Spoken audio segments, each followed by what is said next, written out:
Pete Price. Media personality, radio legend, dyslexic, and according to the creative and beautiful residents of Liverpool, a lizard. But why a lizard? Why? Well, I'll tell you why. But first, Peter Lloyd Price was birthed in a little town called Wrexham, or as it's better known as, SHC, Smackhead Central. Born into the adoption system, Pete was adopted by two lovely parents, Hildra Sandra Price and David William Lloyd, who quickly moved him over to West Kirby, which is basically just a British equivalent to those fake cities that are built in North Korea. And to be honest, I'm pretty sure that's why all of Merseyside's Tories hide over there. As a teenager, Pete began studying cookery at Royal Met College, which would eventually lead him into a career of catering, servicing dinner parties, hotels and cruises. After reaching the age of 21 and thinking, you know what, I've had enough of this, Pete hung up the apron and landed a job as a DJ for the BBC, which for those of you who don't know, stands for Big Black Broadcast Channel. With his dangerously outgoing personality by his side, Pete liked to make himself known.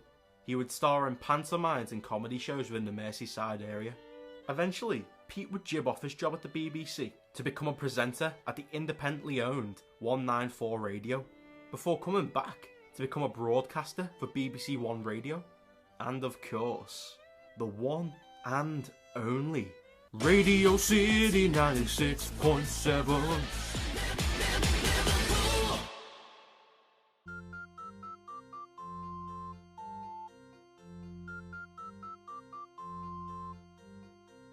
And so, there he is.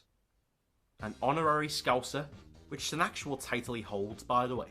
Living life, hosting his own Sunday radio show, on top of having his own Super Lambanana, the Liverpool equivalent of having your face up on Rushmore. Now, with all that said, you might be a bit confused. Hang on, I can't see any lizardry going on around here. So what's all this mad talk about Pete being a lizard about?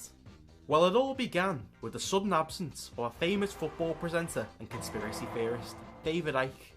And from these two job titles alone, you can already tell that he's one thing: British.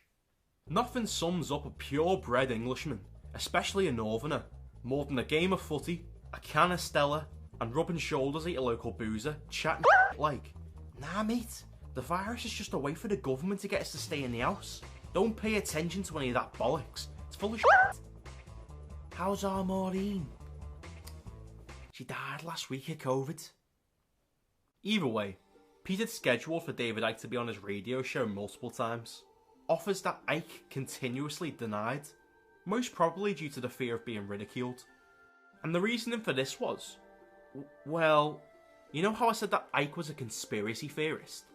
What I actually meant to say was, Icke is an absolute mental case. To say that his theories are controversial is a bit of an understatement. Just to name a few, he believes that the Earth and the human mind are being controlled and manipulated by the moon. He was one of the leading causes about misinformation about 5G towers spreading coronavirus. He openly admitted on live television that he believed that he was the son of God, and that the message he received to tell him this news also informed him that he could only wear turquoise, which he did, and he calls this his turquoise period. But probably the worst, but most important to our story, would be that Icke believes that all members of the royal family belong to a shape-shifting reptilian race that have been isolating underground for eons. He's also a Holocaust denier, but we don't want to talk about that one. So around 2013-14, after another rejection from Icke, Pete started his radio show as normal, until he accepted a call from a listener that would change his life forever. The listener was curious to why Pete hadn't had David Icke on his show. Pete was nice enough. Switch the radio off in the background! Switch it off! Switch! However, no explanation was needed. The listener already had his own theory, excusing David's absence. A single sentence that shaped the voice of the northern generation and the generation that will likely succeed our lifetime. He stated the following: David won't come on your show because you're probably a shape-shifting lizard. Nothing came of this at first. It was just a bit of an inside joke between Pete and his viewers. Something that people could use as ammunition to just quickfire at Pete. Ah, you're a lizard. Just one of those. However, only a few years later, with one picture escalating off-the-cuff remark into a national phenomenon.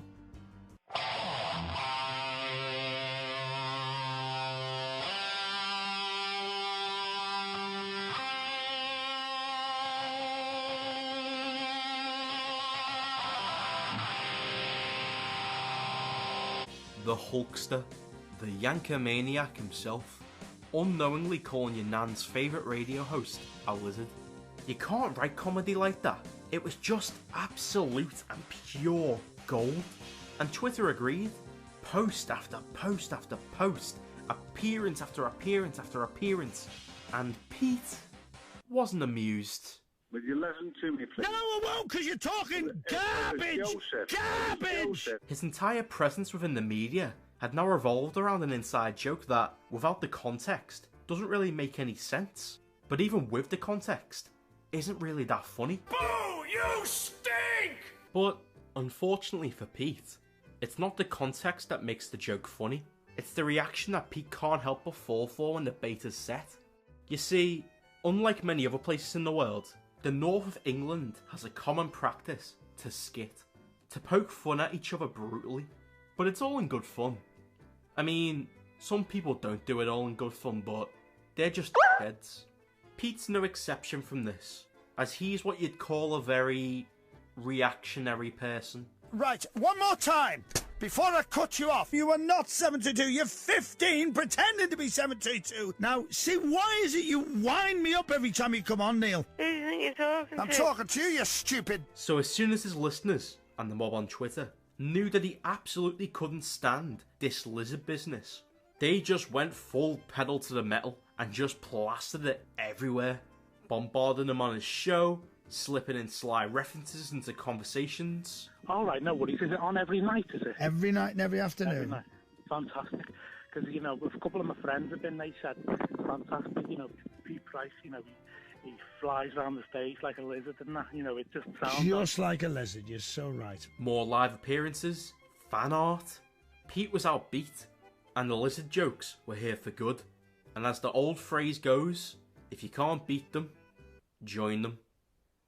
Eventually seeing the light-hearted side of the joke, Pete began to indulge it. And do you blame him?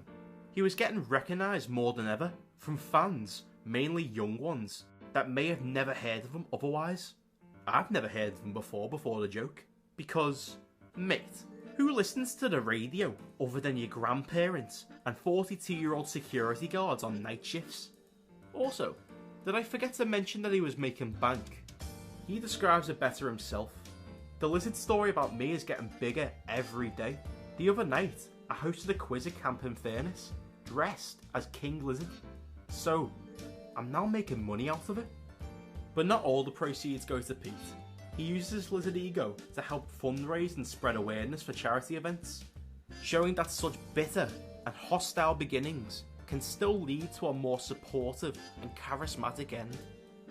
So with all that said and done, with the context being fully implemented, with a strong understanding about Pete's background and his erratic personality being obtained, and with knowledge of how us Northerners like to humour and humiliate ourselves, why do people call Pete Price a lizard? Well, it's simple. It's because he is. Hey, Pete,